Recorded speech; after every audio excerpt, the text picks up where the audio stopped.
Thrawn was sitting upright in his chair, his face strangely calm. Thrawn caught his eye, and to Pelian's astonishment, the Grand Admiral smiled. But, he whispered, it was so artistically done.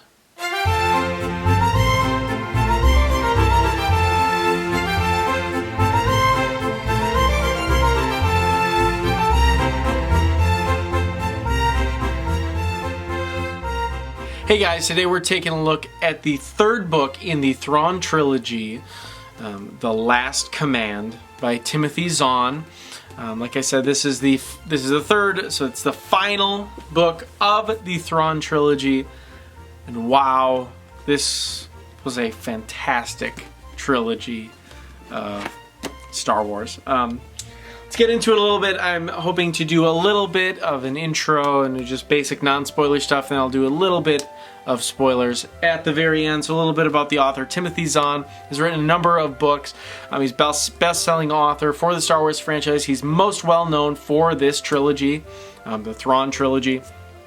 He's written a few other ones, the Thrawn Duology, which I hope to read in the future. He also has new canon Thrawn books out, which I think is also a trilogy. I will not be reading that for the foreseeable future. I kind of want to get through a bunch of EU books before I start diving into the canon books, mostly because I think the EU is generally much better than what Disney has come up with so far.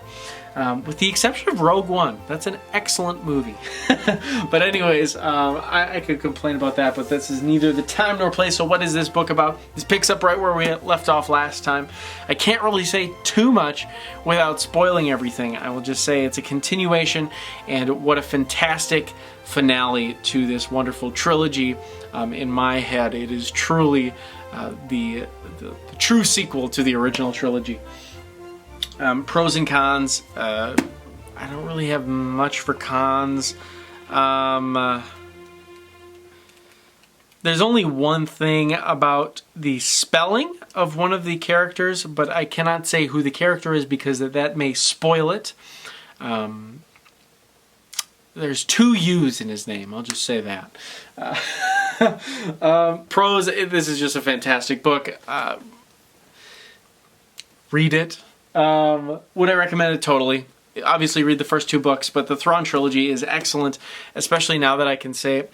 After reading all three books, I think I still have to give a slight edge to the Bane Trilogy, which I've read. I love that series so much. That was my first introduction into the expanded universe. So that is my favorite. This is easily ranks number 2 in all of the Star Wars books I've ever read. As far as the trilogy is concerned. So yes, I think every single Star Wars fan should read it, especially if you're not a huge fan of what Disney has come out with recently. So let's get into a little bit of spoiler talk, so you have been warned. I'm not going to talk too much about this, but this book wraps up everything so nicely. Like I said, we pick off where we left off. We see the Luke, L-U-U-K, who I was talking about before, the clone Luke. We get to see a cool battle. And I think my favorite part of this book was how Mara Jade has had that vision of the Emperor saying, "You must kill Luke Skywalker." And she finally succeeds by killing Luke's clone, which fulfills that, and now she can live her life. I thought that was a really, really cool idea, and it kind of gives some finality to that whole situation with Mara, and the name, The Last Command, I'm assuming is from that part of the storyline, which I thought was really, really cool. Very satisfying to see the Nogri people get to put the they get to kill Admiral Thrawn at the very end, which was bittersweet for me. I loved Admiral Thrawn, Grand Admiral Thrawn. What a fascinating villain! Someone who has no affinity to the Force, but is unbelievably just so smart. He's a true military genius. and it really shows that within the Star Wars universe, you can have competent people who aren't Force users. So I thought that was really interesting, especially with his upbringing. I wish maybe there is like a prequel to Thrawn or something that kind of talks about his, upbringing. He was, I may be getting this wrong, one of 5 Grand Admirals in the Empire throughout the time of Emperor Palpatine. He was not known, really. He was the only non-human Grand Admiral, so there's a little bit of racism. It's not racism. I don't even know how to say it. It's, well, I guess human race. He's non-human. He's Chiss. I thought that was so fascinating. They kind of put him in the Outer Worlds, and then in Battle of Endor, all the Grand Admirals die. Like Tarkin dies, right? And all the other ones die, except leaving Grand Admiral Thrawn as the heir to the Empire, the name of the first book. And, he was bested, but just how smart he was, how calm, cool, and collected. It was just such a fascinating villain that I genuinely don't think Grand Admiral Thrawn was... He was evil, but I think he thought he was doing good. He wasn't just this psychopath, kind of like the Sabaoth, who I thought was just kind of a psychopath.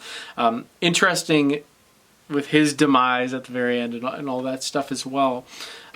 Just crazy human. The clone. He's a clone. But anyways, what an excellent book.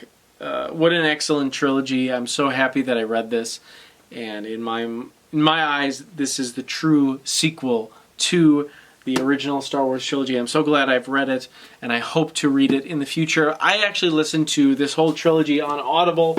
I can't think of who narrated it, but it was fantastic.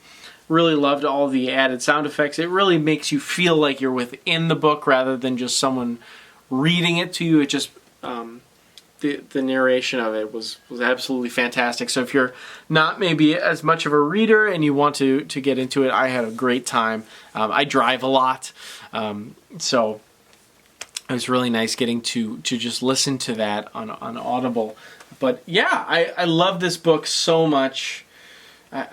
There's a bunch more to talk about, but I love the Nogri people. I love Card and all the smuggler stuff. Chewbacca, Lando, Han, of course. The twins finally came. I can't believe I didn't even mention that. The twins, Jason and Jana, is that right? So I was under the impression we would, when I first started reading, I thought we would see the twins at least become children or something, but not really. No, they're just babies. They didn't really do anything, even though the story kind of was surrounded by them a lot of the time. But yeah, I know in the future books throughout the expanded universe, obviously they become much more players in the game for that. But a little surprising, but I thought it was nice. We also see Luke, how he became a clone, or how he was cloned, was at the end of Episode 5 in the Star Wars movie, when Luke gets his hand cut off by Darth Vader. The Empire found his hand after, so they sent a search party out or whatever, found his hand. So that's how they were able to make a clone of Luke. And when Luke and Luke, the clone Luke, fought, the clone was actually using his original blue lightsaber that was Anakin's lightsaber. So I thought that was kind of cool how they brought that scene from the movie back into this movie, and we see the clone die as well as the clone Sabaoth lose in the fight as well. So I thought that was a really interesting take on thing. And like I said, I just thought that was kind of dumb, but I get why he did it. When he wrote it, he didn't want to write the clone Luke Skywalker like every 5 seconds when he was writing it, so it was just easier to add a U and just call it a day. So you could separate the two during the battle scene. So it makes sense. It was just kind of like, really? Luke, or however you pronounce his name. But yeah, I thought it was just a fantastic trilogy. I'm so glad I read it. And I can't wait to read whatever I read next in the Star Wars universe. I'm not sure where I'll go next. I have the New Jedi Order books, but there's some stories in between there that I might want to get to beforehand. I'm looking at the wrong thing. See, the new Legends books don't have that little timeline in the beginning, so I have to look at... I bought the Darth Bane trilogy beforehand, back in like, I don't even know, 2012 or whatever. But it has the opening timeline, so I'm looking at it. I think the X-Wing trilogy I did not read, so I might go back and read the X-Wing series. There's also a Jedi Academy trilogy would be next. So I guess I don't know. I'll probably read that next in Star Wars. Otherwise, I've been thinking I might go back to the Old Republic era, like before Darth Bane. I know Drew Karpyshyn wrote one other book in there. So I really like his writing. He did the Bane books, as well as Revan. So anyways, I'm not sure what the next Star Wars thing I'll be reading next. It won't be for a few months, I'm sure. But anyways, glad to hop back into the Star Wars universe. One of my favorite franchises of all time. So anyways, thank you so much for watching. If you like the video, thumbs up, hit the subscribe button and bell notifications so you don't miss any other videos with me. Comment below if you have suggestions on what I should read next. Let me know. Maybe I could just hop into the New Jedi Order. I think there's a lot of stuff that happens in between. I don't want to just get thrown into it, so I might hold off on that for a little bit. But anyways, thanks so much for watching. See you on the next one.